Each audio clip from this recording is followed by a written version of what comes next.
There's something called the Osiris Shaft, which is located directly under the causeway between the Sphinx and the second pyramid. It goes about 100 feet underground. It's carved out of the limestone bedrock. It's the creepiest place I've ever been in my life. It's disturbing. So it's 3 different shafts, and you go down, and here's where it gets, this is the crazy part. When you get to the 3rd level, which is completely dark and freaky, there was a side tunnel. Zahi Hawass himself, there was a documentary, went down there, and he's standing in front of this tunnel that went sideways, and he says, it's yet to be explored, and I don't know what's down there, but Joe, they've since sealed it up. It's like cinder blocks, they sealed it up. What? Yes! There are things that have gone underground in Egypt that, for whatever reason, Joe, is just off limits to the public.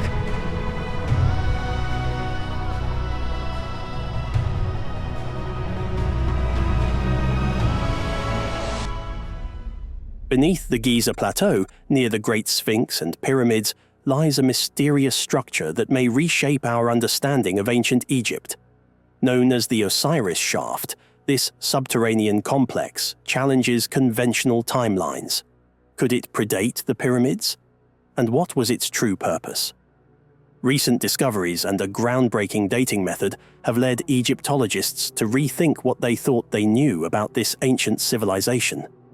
The Osiris Shaft descends 35 meters into the bedrock beneath the causeway leading to the Sphinx. It comprises multiple levels, with the lowest chamber housing a granite sarcophagus surrounded by water. This chamber is sometimes referred to as the Tomb of Osiris. But what exactly was this structure intended for? Its purpose remains shrouded in mystery, with no clear answers in sight. One of the most intriguing aspects of the Osiris Shaft is the unusual material used in one of the sarcophagi. Egyptologists discovered a stone unlike anything previously found in Egypt. How did it end up here, deep in the bedrock? Even stranger, the structure itself seems to have been designed without easy access in mind. There are no steps or ladders leading down to its depths. The ones installed now were placed there by modern archaeologists, suggesting that the ancient builders had no intention of facilitating frequent visits. The logistics of moving the massive sarcophagi, some weighing up to 40 tons, further deepen the mystery. How were they lowered with such precision into the shaft, which itself was not designed for easy entry or exit? The precision required to lower these gigantic objects without error suggests a technological ability that we do not fully understand. One sarcophagus found on the 2nd level was particularly remarkable. It was covered in a thin film of bitumen, with a metallic coating beneath it.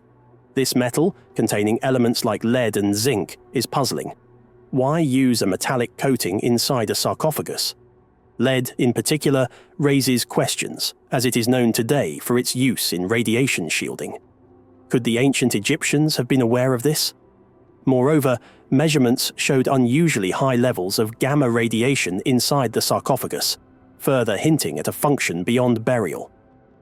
The method used to date one of these sarcophagi, called optical thermoluminescence, measures the last time the stone was exposed to light.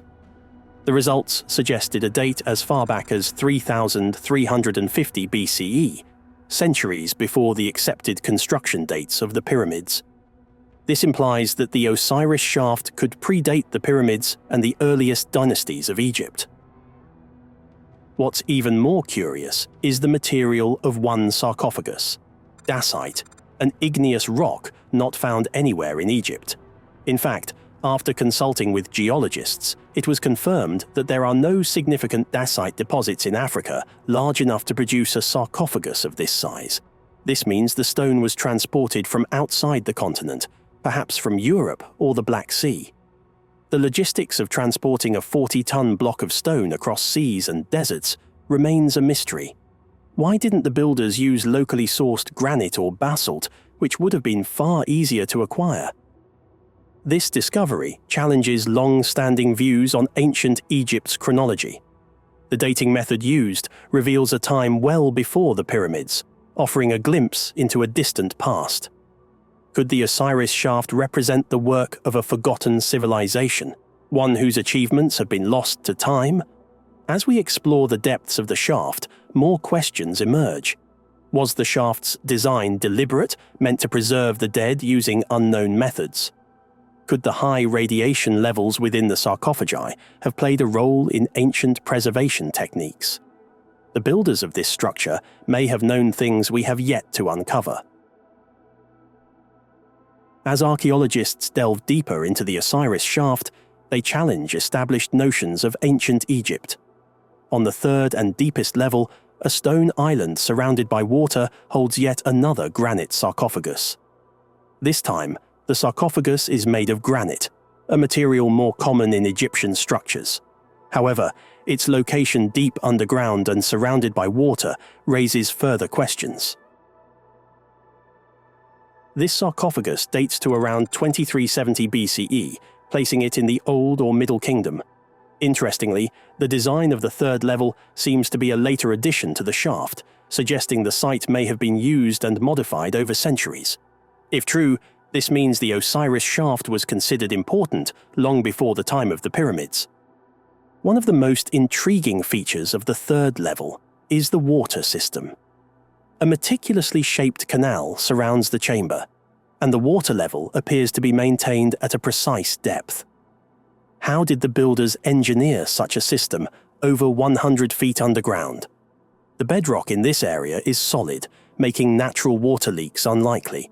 This suggests that the builders tapped into a hidden water source, possibly through an underground channel or spring. At the Osirian, another ancient Egyptian site, similar subterranean water channels have been discovered, indicating that the ancient builders had advanced knowledge of hydroengineering. Water was often seen as a source of life and regeneration, and its presence in the Osiris Shaft may have had symbolic significance in ancient rituals related to death and rebirth. This brings us to the connection between the shaft and Osiris, the Egyptian god of the dead and the underworld. According to myth, Osiris was resurrected in a sarcophagus placed on an island surrounded by water. The third level of the shaft closely mirrors this imagery. Could the builders have been trying to replicate the tomb of Osiris? Or was this part of a deeper religious practice? Oddly, the sarcophagi found in the Osiris Shaft are devoid of inscriptions, which is unusual for ancient Egyptian tombs. This absence of hieroglyphs has led some scholars to suggest that these sarcophagi were not intended for traditional burials, but served a different, perhaps secretive, purpose. Adding to the mystery, researchers detected significant levels of radiation inside the sarcophagi. Combined with the lead coating found on the second level, this suggests that the sarcophagi might have had an advanced preservative function, something we do not yet fully understand. If the ancient Egyptians had knowledge of radiation's effects on preservation, it would represent a technological leap far beyond what we currently attribute to their civilization. Beyond the physical mysteries, the Osiris Shaft raises important questions about the origins of Egyptian civilization. The dating of the second-level sarcophagus to as early as 3350 BCE points to a pre-dynastic origin, making the shaft one of the oldest structures in Egypt. As we continue to investigate the Osiris Shaft, the possibility of discovering hidden chambers, artifacts, or tunnels remains high. The Osiris Shaft is rewriting our understanding of ancient Egypt and perhaps even pointing to a forgotten chapter in human history. If you enjoyed this video, then prepare to embark on an extraordinary journey. Our next adventure takes us to the heart of Egypt, where we'll unravel the mystery surrounding an ancient pharaoh shrouded in legend. This extraordinary ruler was said to be half human, reigning for an astonishing 16,000 years, a feat that defies the boundaries of modern science. It's a story filled with intrigue and enigma, one that's bound to leave you questioning the very limits of our understanding.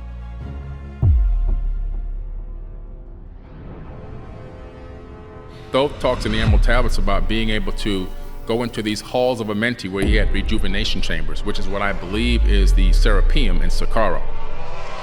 And he would go into these gigantic stone boxes and he would then transfer his consciousness from his body into another body. and he would leave the body that he left inside of one of those gigantic boxes, one of those gigantic diorite stone boxes for 100 years while it recharged itself and rejuvenated, while he said he walks amongst men but unlike a man. And he would do this for eons. He would transfer from body to body, not bodies he stole, bodies he created, that he created himself through probably some advanced form of stem cell technology. And he would walk amongst men but unlike a man, and he was known all around the planet. And it's an incredible tablet that talks about the reigns of kings. Yeah. Some kings ruled for 28,800 years, 14,000 years. I mean, 20,000. If the numbers are insane. These are not Egyptian? This is no, not Egyptian. These are Anunnaki